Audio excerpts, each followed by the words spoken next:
Welcome to the Nerd Party.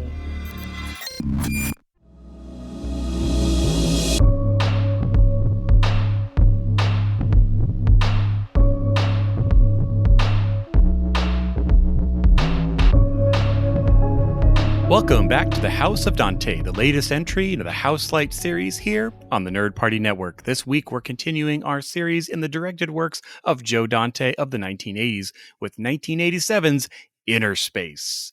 I'm Darren Moser, and I'm joined again by my friends, the Cowboy, Tristan Riddell, and supermarket clerk, John Mills. Gentlemen, let's shrink down and talk about this remake homage to Fantastic Voyage. It was 21 years later, so it's maybe referenced would be the right term. But let's, yeah, there's definitely an homage angle to this. Yeah, no doubt whatsoever. I'm just surprised I'm a supermarket clerk and not a glowering villain with a gun hand. Because I was either or. I couldn't decide which one I wanted to cast you as, but you could either be Mr. Igo, Mr. Mills with the custom license plate, and I'm the cowboy with an indeterminable accent and fantastic hair.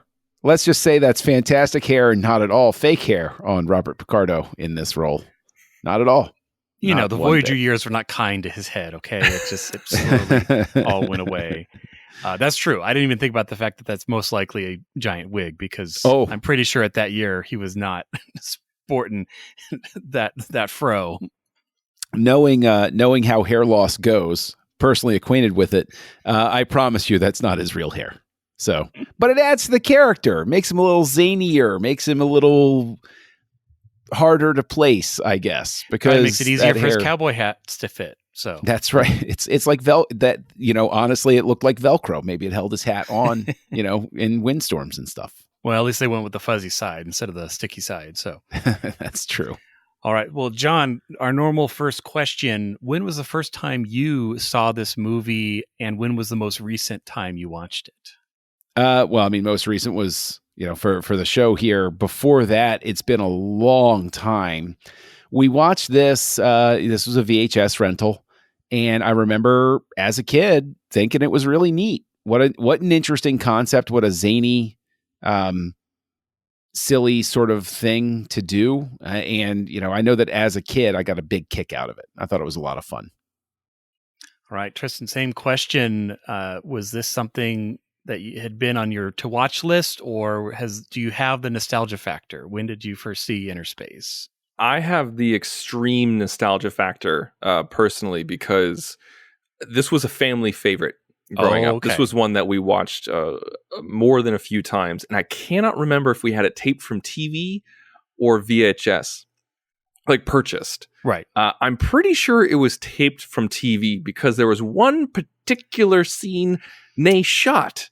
Yeah, that was included in this that I watched for the first time, and I'm like, I don't remember that being in there. Is this a scene that I said? I wish it wasn't. Watch for this scene because there's a shot that's a little innuendo-ish. Yeah, innuendo. Okay, there's listen. I can tell you that as a kid, totally went way over my head. Totally. When I was watching that scene, it was like, huh? Like I didn't quite get what was going on in that scene. I suppose I was a little too innocent for my own good watching it. But but I completely understand why it would have been cut from network broadcast. Because yes. Yeah. Nothing gets part of the network. And this was a PG film. Yeah.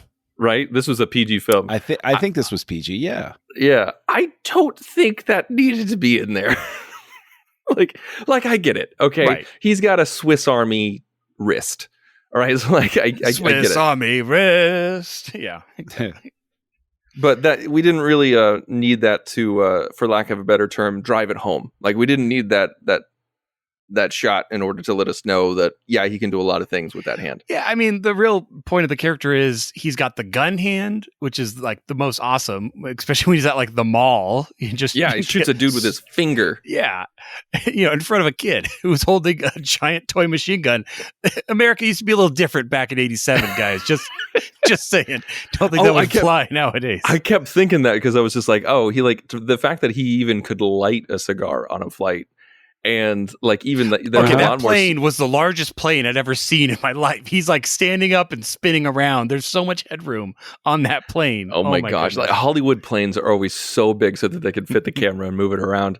And also like the smoking. There was just so much like in the mall. Like there was a woman smoking inside the mall. And I was just like, man, people today, like kids today will never understand the struggle of constantly smelling smoke wherever you went. Yeah, honestly, and the color brown, lots of brown everywhere. Brown and beige. Earth tones were big. But in terms of the smoking, what's funny, just as an addendum, is I showed like an old home movie to the kids recently, and there was a party involved, and there was a ton of smoking indoors. I was like, it just was. It's just that's the way it was, guys. Like. Yeah.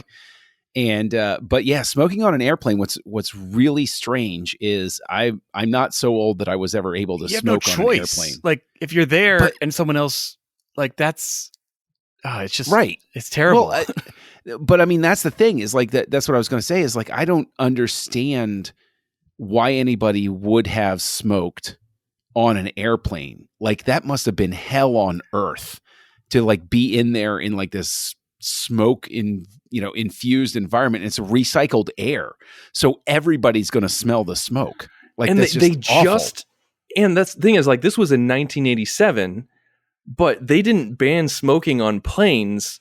Like there wasn't a federal ban on smoking on planes until 1996. Yep. How insane! And the only reason why I know that is because Mission Impossible, the first Mission Impossible film with Tom Cruise and Jon Voight, like in the opening scene, we see Jon Voight, and he's just like this tape will self-destruct in 5 seconds. Right. And then he puffs the smoke. He puffs a smoke of a cigarette to cover up the tape smoking. And I remember my dad saying, "Oh, that's wigging out." yeah. And like my dad said, he's like, "Oh yeah, that's funny because they just outlawed this year, like the year that it was released, and so that already it was anachronistic."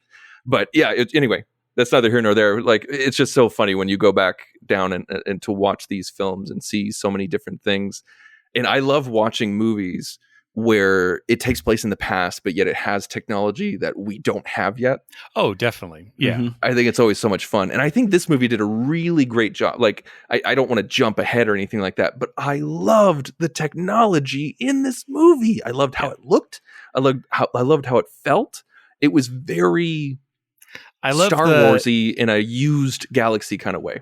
Well, I think that another important thing is that it wasn't Star Trekky. They didn't sit there and try to explain how the miniaturization process worked, where they were like, well, we're recombining the blah, blah, and the energy rays and the stuff. It's like, it just needs bright lights and a loud whoosh spinning things and paper lights. Slang. That does it. And that's good enough. It's fine. And even the guy who was kind of explaining it, they weren't focusing on him explaining it. It was like background. It was like background noise of him and saying, well, now that we have 600 milliwatts, then we can transfer it to 700 milliwatts. Like what he's saying doesn't really make sense, but he was doing it for posterity. Yeah, I also liked the dichotomy between the low budget, like good guys, like we barely had enough funding to get this to happen, to the drug money rich bad guys, whatever their funding came from. Yeah, like the corporate guys, Yeah, I mean, they had... this giant room, like too big. They didn't need a room that big. There's extra space to go around. And there was no spinning. No, just a flash of light. Just a flash of light and boom. And that was one thing that I really appreciated about the technology is that like it was a suit and like his backpack, like his jetpack was like the outer edge of the back. Yes, it was the back of the outer shell. And I just loved that. The whole design of everything was just so great. And not to mention the special effects, the practical effects were just... Yeah, this I remember at the time this movie got a lot of praise for the effects. And the looking at just the face change stuff that they did with Martin Short was... it holds up. It's still stunning. You look at it and it's such fantastic... sleight of hand and editing that makes it work so darn well that you actually buy into it.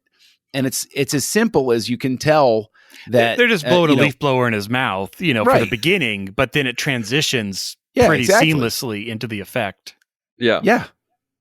And what's funny about it to me is that Total Recall isn't too far off into the future for this. I was thinking that too. This was very Total Recall-esque. But this holds up better than Total Recall does. And Total Recall was like a huge budget sci-fi action movie with Schwarzenegger. And I look at these effects and I'm like, this is better actually. Like this looks better than those effects do. Well, and I don't have in front of me a list of like how they did the effect shots for in the body, but many of the shots I'm like, did they just actually stick like a camera in there? Like that's done so well that it feels like it's real. And I know some of the shots like the inside the womb, that's all a model and, special effects, but I'd almost need to look it up because it feels like some of these like could have been actual shots inside a body. Like we were kind of getting to that technology in the late 80s. I mean, like that's how good it looked, is that like the fact that we're even asking the question is huge props to the people who made that possible. And it really helped with your immersion, even though, Dennis Quaid was making Martin Short bleed internally while opening up his veins. Now, I will say that Innerspace 2 should open with Martin Short having a stroke because of the damage to his arteries undoubtedly led to internal bleeding that was just couldn't be fixed. And that's the thing is like that's the thing that's sort of strange to me is that it shows him making the cuts and it doesn't seem like it would have been asking too much to insert just a shot of showing him suture it in some way. Yeah. And him saying I don't want to leave damage. That might be tricky, and the fact that the pod is only slightly bigger than a red blood cell, like it's very, very, very small. It makes you wonder, like if because it's so small, if I feel the body like it's on the heal itself pretty quickly. Like we only see a couple of cuts that I was able to hand wave it away, but I mean, you're absolutely right. He's cutting him open and just keeps putting it along like it doesn't. When he's like, "Oh yeah, I'm in your lung," it's like, "How'd you get into the lung?" Because I'm pretty sure that's a closed system. So did you cut into the lung to get in there? Like we don't talk about it. Yeah. Well, I mean, like the travel time. I'm so glad that they didn't discuss this or try to analyze it because is he getting into the bloodstream every single time he's moving somewhere else? Because that's the only way to zip around. Yeah, it's like there's lymph if you're system. that big, the body is just massive when you're that big. So it would take a long time to move unless you're in the bloodstream or something. I mean, fortunately, he stayed in the mouth during that key moment for the kisses. Because I'm like, when did we establish he's in the mouth? Because that's literally where you would have to be for that transfer. Right. Yes. But to the movie's credit, I think that it's fun enough that you wind up not asking these questions it's fast until you're enough. three You're like, nerds okay, sitting keep around going. microphones. Yeah. Oh, yeah, absolutely. Yeah. No, I think one thing, though, that really made me, and I want to ask you guys about this. We touched on this a little bit already, but like the face changing and everything like that. When we got to the face changing. You talking about the first time or the second time? The first time. Okay. When he's changing into the cowboy. When he's changing into the cowboy. Because I had forgotten that whole bit from my childhood. I forgot about him changing his face. I started to roll my eyes a little bit, whereas because kind of like, really, like we're just like adding things that you can do. You're not just like it was just crazy because like they miniaturize him and they put him in there and like, okay, well, we got to find a way to make it so he can see and hear. Shoots a torpedo at his eye, uplinks to the retina. Fine, I get it. Hooks onto his eardrum. Fine, I get it. But the idea that he can change his face, I was kind of like, okay, we're pushing the limits here. But then the scene was so friggin' funny that I was just like, okay, I told myself, okay, just let it go, have fun with it. And then I did have fun with it. But like it definitely raised my eyebrows. Yeah. What did you guys think? It's the highest level of suspension of disbelief for sure. I gave them more credit with the other parts as well because they actually talk about it. Like, again, watching this movie multiple times and it being one of my favorites, I really tried to listen during that guy jabbering away in the beginning when you're supposed to be looking at all the cool, fancy stuff getting ready. And he's talking about like, we're going to do the ocular and we're going to do the ear. Like he's basically foreshadowing all the things that they're planning on doing. So it's not like, well, good thing we happen to have this eye cannon, attached to the pod today. It's like, so yeah. And I think they even talked about like muscle control, like that device. Like obviously it wasn't going to make Bugs, look like a human or something. Look like Bob Picardo. Like Bob Picardo. Right. It's got one setting, the Bob setting. But yeah, I think that was the other thing with this movie is how it is kind of zany. Like it definitely it's a, we'll talk a little more about like tone later, but the tone and the comedy of it is really interesting because it's almost like there's comedy and there's Innerspace. Like it's part what and part the other. But before we moved on too far, I wanted to say when I first watched this movie, yeah, this was definitely a blockbuster rental, as most film from the 80s were. But I probably rented this dozens of times. I loved this film growing up. It was so fun. And I love the special effects. This is exactly what, little Darren making cardboard pods and spinning around, just having a lot of fun. But also having like scary parts. Like, man, like Igo is a scary bad guy for a kid. He's got the drill hand and the gun hand, and at the end he's like the other hand. Over my head. But he was a good villain. Like all the bad guys, because the main bad guys, the rich bad guys, are kind of lampoonish a little bit. Where they 2/3 shrink and all of that stuff. But Igo was just.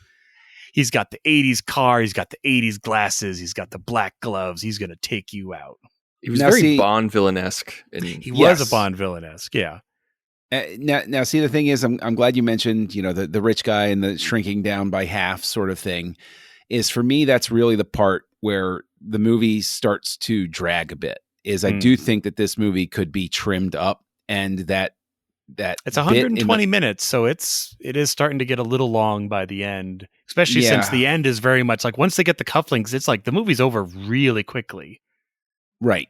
And I think that the bit in the car with them, I guess, wrestling with marionettes in some shots and other stuff, I'm like, that's the part that starts to break down a bit. I think it was a forced perspective for a lot of it, where they're like sitting farther back, but then they just go like this, and then the little marionette hands go, and they look pretty cheesy. Like the marionette hands were really bad, especially for the rest of it being so good with the special effects. But that forced perspective looked really cool. The forced perspective worked. When they tried to cross that gap of the forced perspective, that was the problem. But because if they didn't use their hands, like if they just used the seatbelt, like they did on Meg Ryan, it worked really well. But when Meg Ryan slapped Margaret, she just goes, I lost it. I agree with you, John, that like it could have been trimmed down, but I laughed really, really hard. But like the trope that I can't stand about certain films like this is like during car chases, or like when Martin Short is being attacked and it's just like, oh, he's biting me, or like he's getting slapped. I'm like, did you? And like people are in danger. Like he could have killed like 10 people at least. Did you ever think to stop the car? Like you have that option to put your foot on the brake. They are also like racing to get, like they're like Tuck is going to run out of air. Like they got no minutes to spare. So I totally get you. Like when you're in a car chase, your rational brain just turns off and you're just like, go must go. And drive with your knees. I mean, same thing with Planes, Trains, and Automobiles. When John Candy gets his hand stuck and he's like about to careen off the road, it's like you could just start slowing down and pull over to the side. Like there's nothing that you're on a 4-lane highway. You can do it. No, you would lose precious minutes when you're trying to cross the country. So I understand and respect that decision. But I mean, the thing is, like that's what's interesting about this movie is that I really think that the casting is so vital to why it works. And I think, and I was talking about this with my friend Joey, who comes up every so often, but we were talking about Dennis Quaid in the context of this movie. And Dennis Quaid has such Harrison Ford energy in this movie. Does. And through his career too. I've never understood why he wasn't a bigger star than he achieved. That takes nothing away from him or his talent. I'm not saying that as a slight against him. I'm saying he should have been one of those A-list Tom Cruise level actors in the 80s and 90s. And I never understood why he didn't hit it. And you watch a movie like this, and I will be completely honest, you take him out of this movie, it is not as interesting. No. Martin Short as well. I think Meg Ryan brings great energy, but I really think Dennis Quaid is the linchpin for why this movie works at all. I think my favorite Tuck moment was when during the face change. We need this. Yeah, favorite moments with Tuck during the first face change. When he said like just the whole uncertainty of it, he's like, no. I mean, I get it's fine. And then like is it gonna hurt? Well, yeah. Let's not do it. Oh, okay, here we go. And then like, but when Martin Short is losing it, he's just like, is that a 5 or a 6? No. That's a 5. That's a 5. His glasses on, like he's looking at the manual. Like I think I know how to do Short this. Is screaming. Yeah. It's just I lost it. And oh my God, Dennis Quaid was fit in this film. Yes, he was. Holy crap. Well, at least from the back, he was very fit. We saw all of that.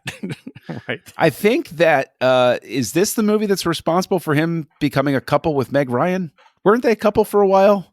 Yes, 80s? They were. They were married. They were married for quite some time, actually. Are they still? No, wait. They're not still married. No. But it was like through the 90s though, right? Didn't they make it to the late? Oh, who knows? Anyway, who knows? But this is basically the job where they met, where he married Meg Ryan in 91 through 2001 for 10 years. So I would guess it would be this movie. This was 87, so it would have been right before that. This seems like the one that would have done it. But Quaid is terrific. But I want to get you guys like, yeah, right. But in all pod, Quaid. It says right here. I'm sorry, I just looked up. I didn't mean to interrupt you. It says on February 14th, 1991, Quaid married actress Meg Ryan. Quaid and Ryan fell in love during the shooting of their second film together, DOA. Okay. Well, there you go. But this started it. Yeah, I would say, Yeah. Oh, yeah. This is where they met. Although, if you think about it, except for the very beginning, like they actually don't have a lot of scenes together because he's in the pod for the majority of the movie. But true. Which saying, honestly, which I think is, not to heap all of the praise on Quaid, but Short and Quaid don't share the screen. But I completely buy their chemistry, and that's not an easy thing to do. I think they always had Quaid like just off stage, like in a booth, like he was live feeding the lines. Oh, really? Yeah. I didn't realize that. Oh, yeah, I read that. So, I would have figured he wouldn't. That's great. Because you need that really quick interaction, even though he's not in the scene. Like when Jack's at his apartment and he's like talking to him in his head. Dennis was always there on set, just not in the shot. Very cool. And I think allowed a little more improvisation with that. Well, I think you can, even though we didn't know it, now that we do know it, you can really tell. Yeah. Oh yeah. For sure. And it's not even straight man, funny man, because they're both kind of zany at times. I think the thing that's most impressive for me with the Tuck character is he becomes a fairly fleshed out character really quickly. Like we know his motivation. We know he's a washed out, has the same old war story that everyone's heard. He's resigned his commission. He's doing this project, but he actually studied. He actually knows his stuff. He's prepared. He has a hard love life, but he still loves her. And, like we know all of this in like 10 minutes. Like he's actually one of the best characters that's established so quickly in a movie, I would say. I agree with you that he is established really well. I would, and this is the nitpicking side that comes out, but in that party, I wouldn't have included the fight in the kitchen probably. I thought it was enough of him to fall over, wreck the cake, make an ass of himself, and then go home. I thought the fight felt like the obligatory studio note of like, show that he's rough and tumble and he can handle himself in a ruckus. Does feel like that. And it's, I think right now you could literally just snip that out and nobody would have even known the difference. Well, Yeah. I will say, because this was a Spielberg-produced film, and Spielberg loved this movie, that I would say that's probably not a studio move, because I hear that Spielberg very sheltered this movie, like protected, like they could literally do what they wanted, because who's going to tell Spielberg no in '87 or '86, whenever they're filming it? But no, it does. I agree with you though, John. It does feel like that kind of thing, but. Wait a minute. What was Spielberg doing in '87? What was he releasing in '87? Producing Innerspace. No, well, besides producing Innerspace, because the thing is, isn't Boehm the screenwriter on Last Crusade? Is this where that relationship became a thing? Yeah, screenplay by Jeffrey Boehm. And he also did Innerspace, Lost Boys, Indiana Jones and Last Crusade. That's where he made that connection. But then with Spielberg, looking at his 80s films, let's see, can I get a list? No. He just got done producing Back to the Future in '85. Okay. Yeah, I mean, the thing is, this is mainly the part where I just wind up heaping praise on Jeffrey Boehm for, the good work that he did, because in the 80s, right, he does Innerspace, he does Indiana Jones and the Last Crusade, he writes The Dead Zone, he writes The Lost Boys, which is one of my absolute favorite horror movies of all time. And so, like, the thing is, there are so many pieces that slide into place for Innerspace that it makes it so strange to come back to it and have that sort of question pop into my head of, there are, I would say, there are those unseen influences that wind up shaping some of our movie tastes. And I sort of look at Jeffrey Boehm and I think to myself, there are so many movies he worked on that I wound up liking at a very formative point in my life, that I just wonder, like everybody will toss off a well-known name, Schwarzenegger, Spielberg, Lucas, Bigelow, those sorts of things. But like Jeffrey Boehm as a screenwriter, he's sitting there putting the pieces together. He is, for these things. And it's just a reminder of the fact that screenwriters are, when you hate them, everybody knows their name. And when you love them, they're just sort of part of the crew. Well, I think it might have been Spielberg, tried to pick it up in the beginning, but then decided he wasn't going to direct it. He was just going to executive produce. Because right around here, like '85, he was doing Goonies. And then '87, he was doing Empire of the Sun. So he's not, he's maybe, I don't know when Empire was shot, but it could have been. And I think The Color Purple was snuck in there too. Yeah, around '85 was also Color Purple. Yeah. So, sorry, just to interject real quick. Speaking of Boehm, there's one thing that not a lot of people know about, but it's kind of a cult classic, is The Adventures of Briscoe County Jr.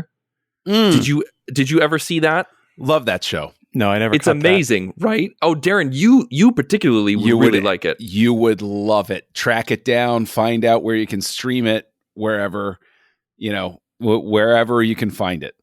Definitely watch it. Yeah, funny show. Because he created that. Boehm created that and wrote, I think, the pilot.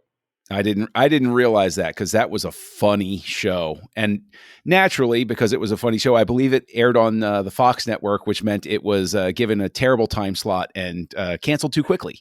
It was like Sundays at 3 p.m. or something like that. Yeah, it was terrible. Something obscenely dumb, where it was like you would watch the show and you're like, if only it could find an audience. And it's just a shame. Anyway.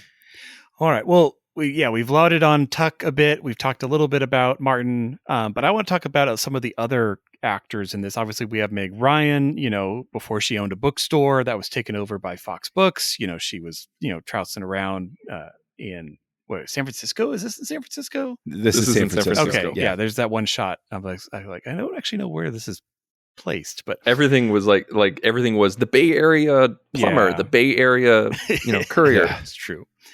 But we have, of course, it's a Joe Dante film. So we have Dick Miller as the taxi driver in the beginning.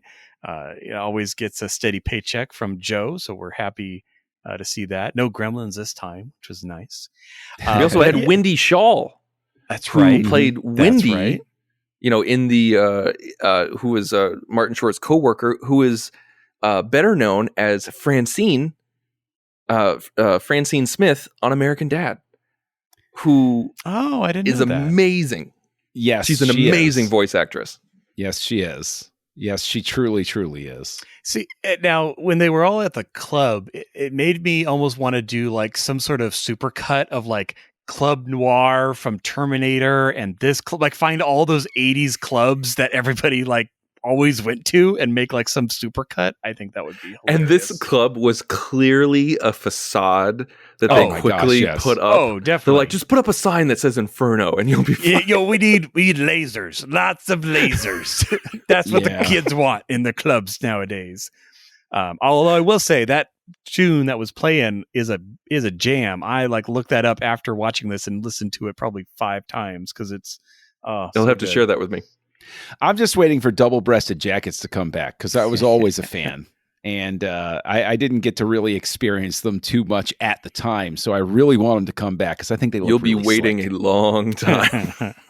Well, that's not fair. I want style to come to my whims, for Pete's sake. Come on, and although again, Joe Dante's love of Warner Brothers is on full display. Obviously, Warner releases it, but Chuck Jones is in the Chuck supermarket. Jones and as the guy like, well, at that price, who would want to? Yeah. There are so many, he works in so many different Looney Tunes references that it's just crazy. Bugs is the name of the rabbit. I mean, that's probably what we would name, our rabbits. Oh, yeah. But I mean, kudos to him though for, I'm making a movie. Well, I'm going to put my childhood hero and references to my childhood hero in as many spots as possible. Yeah. I got to give credit for that because that's really good of him to do. Well, and then as we were saying, we have Robert Picardo returning, as the cowboy, and I have a feeling he was like, "I will come back, Joe, but no makeup, zero makeup, maybe a gold tooth, maybe a fro, but you're not wrapping me in rubber and plastic ever again." But because Robert Picardo's a good actor, though. Like I love the cowboy. It's a fun role. Like, I don't think he takes himself too seriously, so you're kind of not taking it seriously. Yeah. But I mean, it's like you can tell it's farce. I'm a bad guy named the Cowboy, and it's like you're a caricature at best. It's like 2 things. 1, I make love with my boots on. Yes. And 2, I cannot say out loud on a PG movie, and so I will whisper it to you. Yeah, I get a kick out of Picardo. I think that it's a fun character. And the one thing I want to ask though is like thinking of the cowboy brings me to the ending. When you guys were kids and you saw this on VHS, were you hoping for Innerspace 2 because of the way that this movie ends? No, I was always bothered by the cufflinks. I thought that was the biggest plot whatever at the end because I'm like, why? Like these are literally the power of miniaturization and deminiaturization. And he, stole them for cufflinks? Like was loaned them? Like I get it for the plot of the end credits basically. But I'm like, that is dumb. Like, why does he have these on him? Like, it's like literally we're making the golden record for the Voyager spacecraft, but hey, we're going to use it as a hubcap for the end scene because why not? Like, that's what it felt like. No. Well, yeah. Yeah. Sorry. That one got to me. What a comparison. Yeah, just obviously something that's really important, but then again, it's literally there to trigger the end credit scene and to give Jack his, it's very clear. This is the new me. I'm going to say no to my boss. I'm going to say no to that girl that I kind of had a crush on. I'm going to say no to the vacation, no to my doctor. It's the new Jack Putter, and I'm in my convertible and going to save the day. And it's a great moment to see that character, transition there. When I was a kid, I never really thought, I'm sure it was discussed in the family, but I don't remember ever thinking, oh, there's going to be Innerspace 2. It really just thought, like, Darren was saying, it just kind of triggered Jack into being the man that he wants to be. And so it was really just like, oh, they're going for another off-screen adventure. Sure. Yeah. I didn't know if there was anybody out there that was saying, I mean, based on the movie's box office performance, nobody was going to line up for Innerspace 2 in either way. I think it barely made back its budget. It fell short. The budget was $27 million and the box office domestic total was 25.9. And that's not even including like advertising costs and things like that. And I think it did fairly well overseas and also in VHS rental. I think it got up to like 40 with all of that combined, but still not a blockbuster by any sense. I got, especially at the end, I have a lot of Short Circuit vibes too, where it's kind of like you're, just the ending where it's like, oh, it was going to go off on the, and that one we did get a sequel to, because apparently did way better at the box office. But I never had a feeling that we were going to get an Innerspace 2. Only sassy robots. What's interesting is that the original screenwriter, last name is Proser. That's the last name, I think, of the Chip of the Proser. Chip Proser. He has a quote, and I according to Wikipedia, where he said that he's never been able to sit through it all at once. Oh, that wow. he's the exact quote is, "They don't pay me to watch this crap." And then he later said, "I wear a mask to cash the check," which blows my mind, because even if you don't love this movie, I mean, if it's not what you wanted, though, I mean, that's what writers especially seem to get connected to. It's like, that's not the film I wrote. That's not what you saw. Yeah. And it's like, okay, but we enjoyed it. So sorry, that's the movie that got made. Yeah, I don't know. I just can't plug into that, especially when, for instance, hey, we're all Star Wars fans, but like, the original script for Rogue One doesn't even resemble the final movie, right? According to everything that I've read, because they did so many reshoots and re-edits and stuff like that. And, and still, that guy's like, yeah, no, I'm happy. They changed stuff around and I'm glad everybody liked it. It's like, that seems like just the healthier, better attitude to have. It does. There was, somebody told me this story. I haven't looked it up. I don't know if it's true. It has to be well documented, so I'm sure it's very Googleable. But one person was telling me that a friend of his, he actually knew somebody who won an Oscar for writing, and like when he went to get his Oscar for best screenplay, he said, "Well, not a single word of mine made it into the final film, but thank you." Yeah, I think I have heard about that story. Yeah. Wow. Yeah. And so like, because he was the original writer and it was rewritten so many times, but by so many different people, he was the only person that they could say officially wrote it, because so many people contributed so many different lines. Right. Because it was originally his idea. So now you're winning this award and it literally is not what you wrote at all. Yeah, it's not your work whatsoever. Like you created the characters basically, and that's it. Just further evidence that the Oscars are not worth watching. Yeah. So, there you go. Well, there's one character I do want to talk about. Go ahead. Is the Ozzy Wexler. The guy, like the lead guy, the lead scientist. Yeah, the scientist. Yeah. He's practically a superhero. Like that getaway scene? That was an intense scene. It was, but like, watching it again, I was kind of like, okay, so this is like a medium wide shot, and it's basically a person in a coat with a wig. Like, you can kind of tell, like, this aged man is not actually performing all of these stunts. Well, I'm not even talking about that. I'm just talking about in the movie, in the context of the movie. True. My favorite is when he like goes over the fence but hangs and then gets back over, because he would have I'm like, okay, that's clever. He's pretty spry. I still find it delightfully surprising that the syringe broke so easily when he dropped it, considering how much it had been through before Seriously. Yeah. And the thing is, the it's thing kind of that T2 I always vibes, like where they're that same kind of escape sequence. But the thing that I'm always expecting, when I've seen this movie, is that to throw them off after he injects Martin Short, he would have fake injected himself. So that they would have wasted time. He looking was for Dennis dying Quaid at that moment, but yeah, it's that's no excuse. You got to have presence also, of mind in a situation. If there was ever an excuse to go to the doctor, I think it's if a stranger injects me with a hypodermic needle in my ass. Yeah, I would go to the doctor and get checked out. This guy's a hypochondriac, and he just goes to work like the weirdest thing happened to me today. I most likely would have gone to the hospital and gotten a range of tests done to say, what was I injected with? A myriad of tests. I would have been spending some quality time there. Cost, no obstacle in this case. Absolutely not. We'll find a way to pay. Don't worry. No, you're absolutely right. There's, but yeah, the superhero Oz. And then there's also there's the little hints with him and the villainess, where it's like, they're working in the same circles. Obviously, your team is working on miniaturization.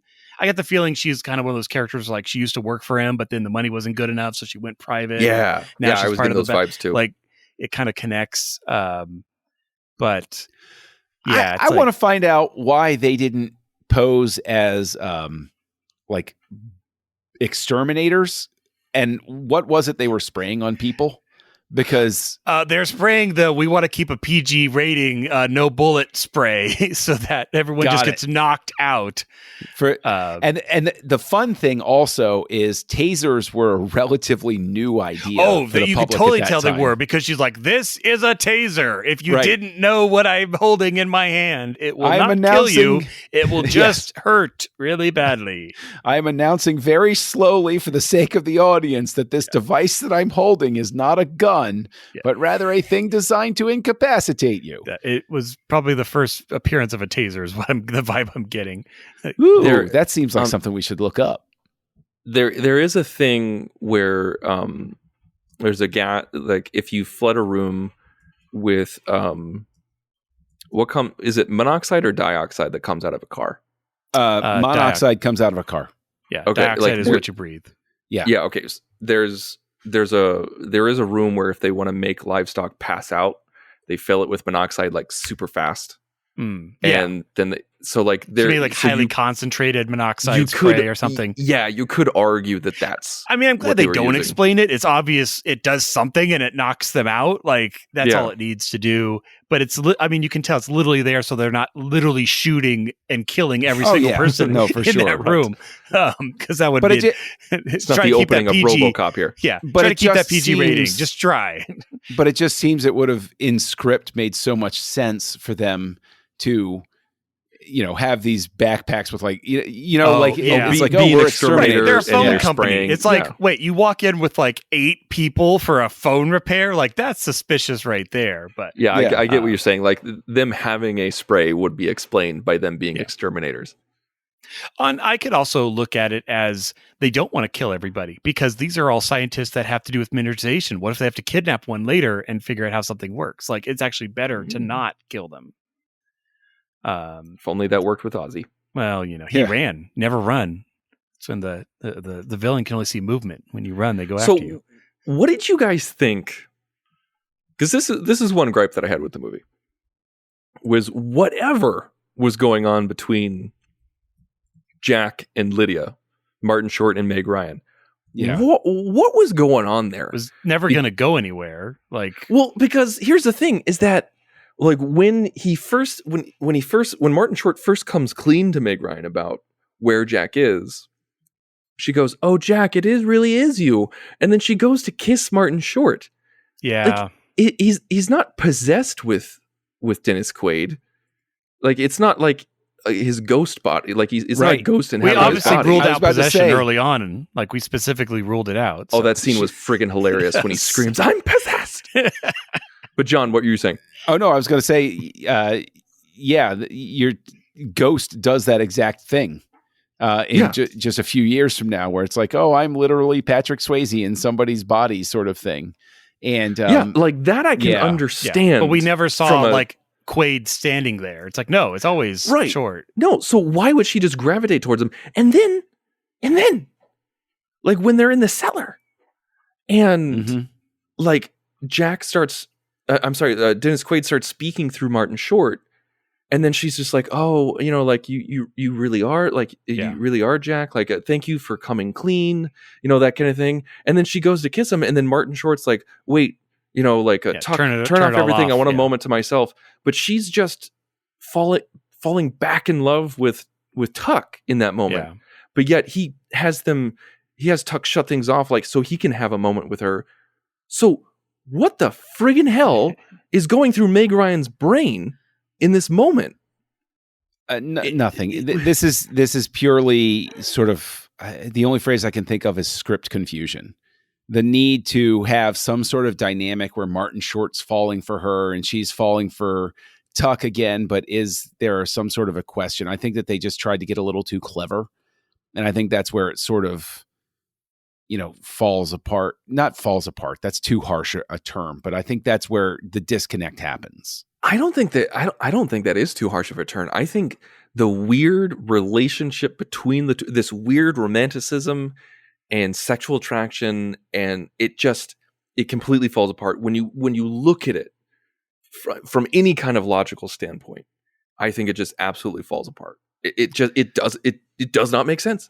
Any way you slice it just does not make sense. Now, if they played it to where Martin Short like started getting more confidence or starting to get more quippy or intelligent or like just, showing more of himself, and she was attracted to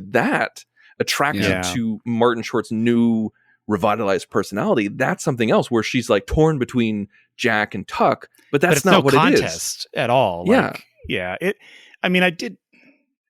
It's like they had that idea on paper, but it didn't come across on screen, because obviously she's meant to awaken the hero inside him. But it doesn't make sense in those scenes where she's actually falling in love with Tuck, but he's not Tuck. So why would she be trying to fall in love with him? Well, one thing I have to ask, right? But, this is before we get to ratings or anything like that. But visually speaking, when we come here with Dante, we've gone through a few movies with him here. And this time he works with the great Andrew Laszlo, director of photography for Star Trek V. And I love how that's the credit that you pull out. Well, that's the most important credit of all. I mean, Laszlo's greatest work is 2 years down the road, but he's obviously getting ready for superior effects work with Innerspace. And what I need to know from you guys is, do you see anything here where you look at it because there's one thing I look at and I say, okay, that's a Joe Dante thing. I can see that, and that looks like the work of the same guy at the top of the food chain on set.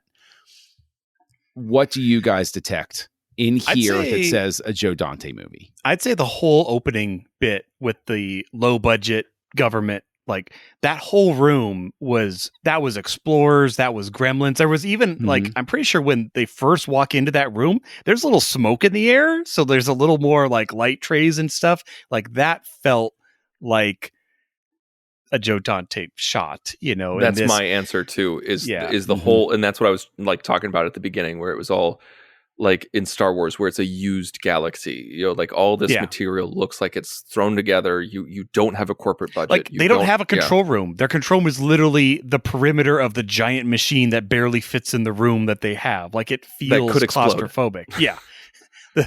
That's spinning a giant chunk of metal that I hope is perfectly balanced at an incredible velocity. Like if that thing becomes unstable like a washing machine, that's going through the wall and anyone that's in its way. Well, I think I completely agree with you guys, but I think drilling even deeper, the largest production design aspect is the pod itself. This looks like the pod that, like, Dennis Quaid is the grown-up version of Wolfgang from Explorers. It kind of is. Pod. It is kind of like Fury Road, where it's round and it fits one person, and it's not, especially because we get the comparison to the bad guys, with more like a crustacean, like a suit. Like Iron Man Mark 0.5, and it didn't have a lot of flexibility, but it felt not low budget as far as like what the people could afford in the movie, like the company to actually make. Like this feels like the prototype for the first attempt. It doesn't feel like, like the bad guys, where it's smooth and sleek and everything fits together perfectly. And you're like, this had a lot of money and R&D thrown into it. But what I find is interesting is we all fixated on that production design aspect and that sort of thing. And what I've been looking for throughout all of this is, do you see, like, could you take that credit off of the beginning of the movie and look at this and say, this is the same guy that did Gremlins? Because in theory, I mean, like, Christopher Nolan switches directors of photography and it still looks like a Chris Nolan movie. Does this look like he is just operating at a level where everything is just going to be consistent no matter who is on his team? Because he changes editors here, he changes DP, all of that sort of stuff? Or do you think it's just strictly through these production design elements that you see Dante expressing himself? I'd say there's definitely the production design, but also the humor. I mean, from Innerspace to Explorers to Gremlins, like, there's a certain type of humor that he does. I'd be hard for me to do what you're suggesting, where it's like, blind cover the director's credit and tell me whose humor this is. Like, I don't think I could pick it out of a lineup if I didn't know already, but it's definitely there. I think I'm of the opposite mind, where I think there was this very generic tone and look and feel that was rampant in the 80s. I think there was a lot of times when things looked more like an 80s movie than it did a certain director's movie. Now, that's not true for everybody, of course, because you have the greats who are operating in the 80s, like Spielberg and Scorsese and, and tons of other people that I could list. But I feel like there was so many films, like the medium budget films, that just looked like they were photographed the same way, edited the same way, didn't have a lot of panache, didn't have a lot of style. And so, but when you look at the production design and the production value, I think that's why I'm so fixated on it, where I'm just like, yeah, that's Joe Dante. Like, if you look at Gremlins and look at Explorers and then look at this, like, that's the most common thread, especially since a different person photographed it, a different person edited it. I don't think he has that unique Nolan or Fincher style that transcends the crew. Fair enough. I do want to throw another, I don't know, discussion point out there or whatever, but I cannot see the credit produced by John Peters and Peter Guber without thinking, oh, in 2 years, Batman comes out. Because like, Spielberg obviously puts his name behind this. I don't know. I mean, Spielberg, through all of Dante's career, has blessed him, basically, and said, I'll put my name on it so that people say, oh, Steven Spielberg, I'll go see this movie. Although we see that those coattails don't quite work out with Explorers and with this film, and which I think is fascinating, because Lucas has his own misstep with putting his name on Howard the Duck in the 80s to help his friends out. And it's like, it just doesn't transfer the way that you think it would to plaster the producer's name on there. But, the it's like when Tarantino put his name on all those low budget horror films in the early 2000s. Yes. Or even he did a re-release of Iron Monkey on DVD, which is a great film. And I contend is an unknown influence on Phantom Menace. But like, yeah, Tarantino's name was supposed to carry this cachet with it. And it's just, it's interesting. It's so interesting that it just doesn't transfer the way that you think it would. Well, I'm wondering if part of that is because, he was kind of drawn to this film as like a secondary consideration, with it being like maybe a Spielberg initially. Like, this is not a E.T. clone, like Explorers were. And it, I've heard it mentioned as it's like, if it's like, what if Dean Martin was shrunk down and put inside Jerry Lewis, or looking at Fantastic Voyage, and it's like, well, what if the person that they're in wasn't this comatose near-death patient, but instead could get up and walk around and do their job and do like normal, and drive a car and do normal things.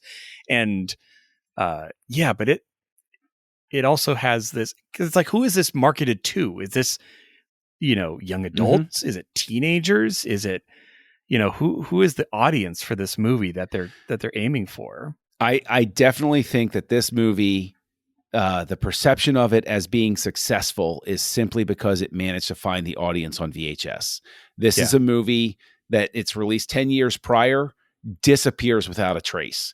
But because it's in the home video market age, and it's it's at just the right time because people are looking for recent stuff to rent, I think that's why it even lasts to this day. And why, all of our first encounters on it are VHS.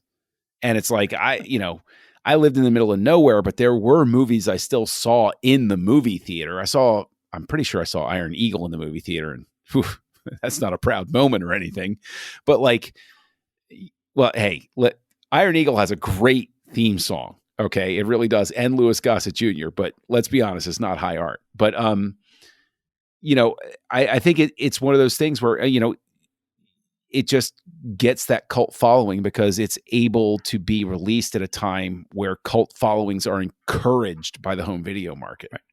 Or just like you were saying, Tristan, this was a family favorite for you guys. So you watched it, because you had a copy of it, or either off TV or off of whatever to watch over and over.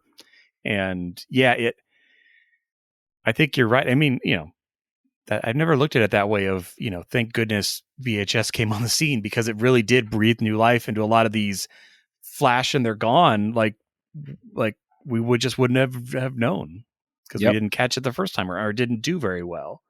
But all right. Well, I think we're running out of air, so we better get to these ratings so we can resize ourselves. We even had the Ink Me, Drink Me, Alice in Wonderland reference.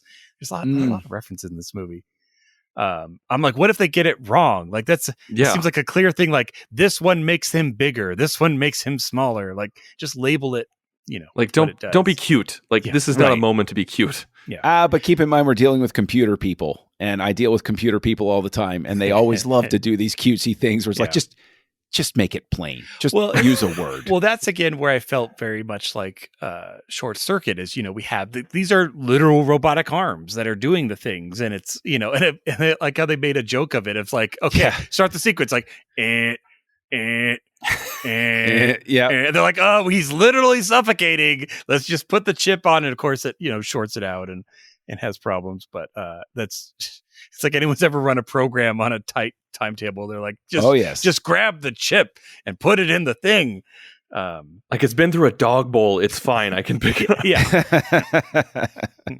Yes. Right.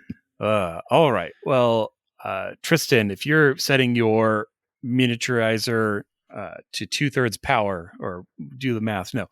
But what would you rank this for Joe Dante's third 1980s film? 2 years later, and hopefully didn't have some rushed cut at the end. But where would you place this in your ranking? As I said, this was a family favorite. I had a lot of nostalgia towards it. I was surprised at how much I remembered while I watched it again. But I was also surprised at how much I'd forgotten. And I have not seen this since I was a child. Okay. And so it was refreshing to see it, and I had no idea how I was going to react to it. As you guys know, I didn't really dig on Gremlins. I didn't really dig on Explorers. So I was really hoping for a win here because I know I really enjoyed it as a kid, and I was really hoping I enjoyed it as an adult. And I did.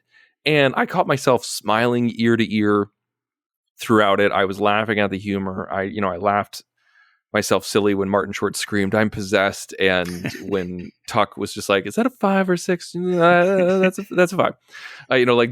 Those kind of jokes, I really laughed out loud, and I loved all the characters. I thought everybody did a great job, and I loved how Scrimshaw just freaked out when Martin Short was turning back into Martin Short. And he said it like, "Devil, get behind me," or something like that.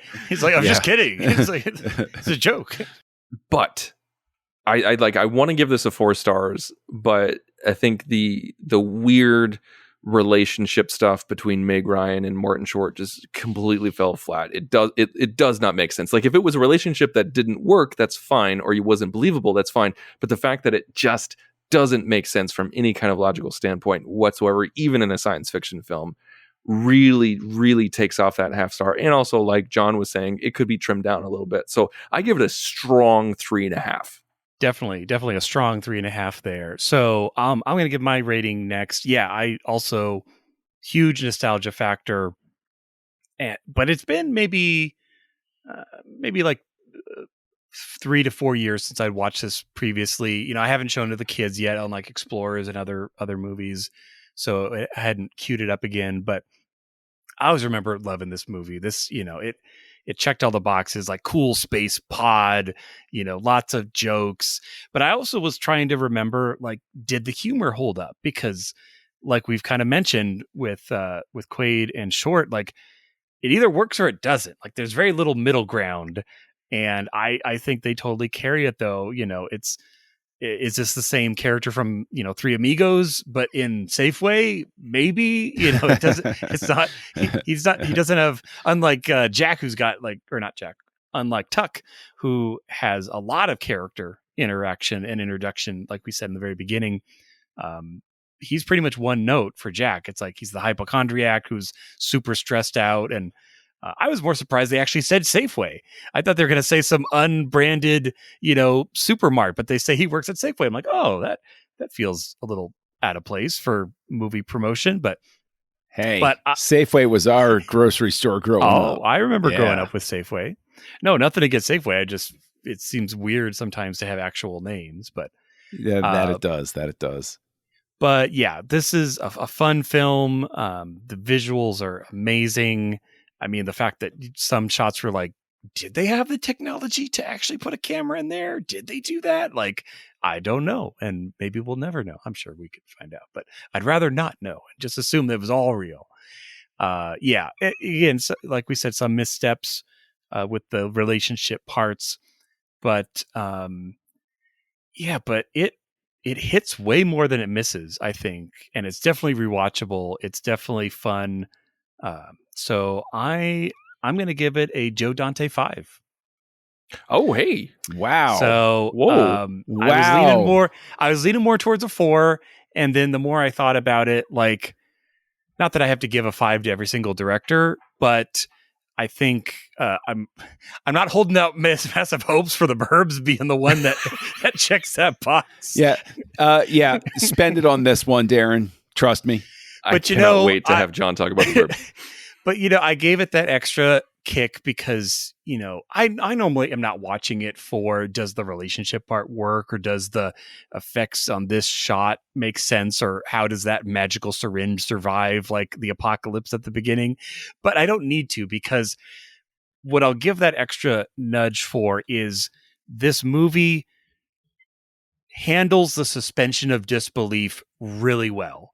Like, they take you to the line, they have the parts, like the face changes happen enough into the movie that you're like, okay, there's been a lot of crazy stuff that's happened today, so I'm just going to kind of roll with this. And the times when it is a little too much over the line, they kind of dash a little bit of humor on top of it. And you're like, okay, well, it was funny. You know, it was funny at least how that worked out. So, yeah. And I nostalgia, rewatchability, and all those things combined. And the cover, you know, this is, you know, you have a couple different covers. You have the giant fingers that are holding the not to scale pod. That illustration is from John Alvin, who is was a terrific artist. And he actually did some Star Wars work through time.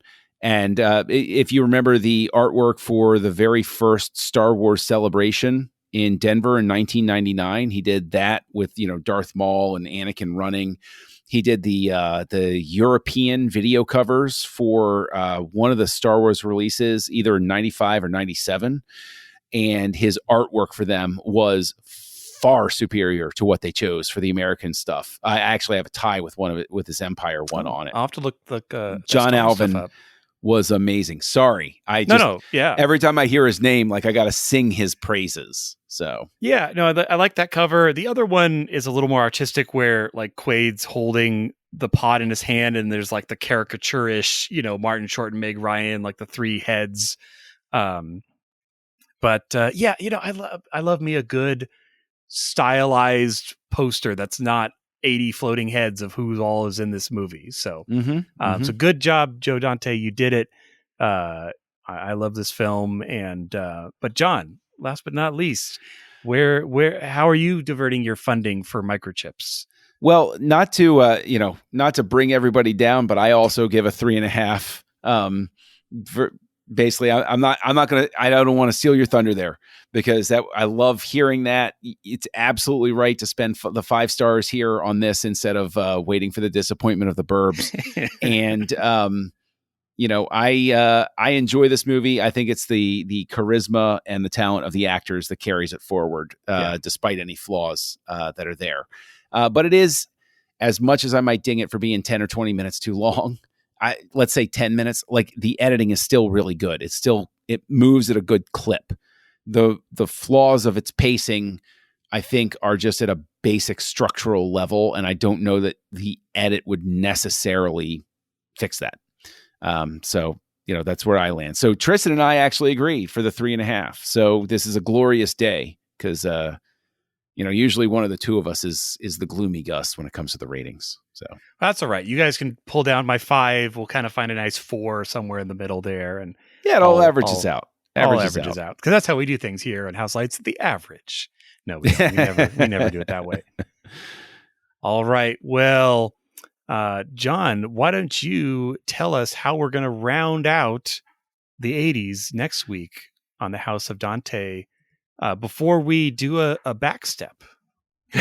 Yeah. Yes, an unexpected backstep for anybody that's wondering. But our next entry is from the summer of Batman, 1989, summer of Batman and Star Trek V and Ghostbusters 2 and Indiana Jones and the Last Crusade. Joe Dante comes out of left field and gives us The Burbs, starring Tom Hanks before he got too serious for his own good.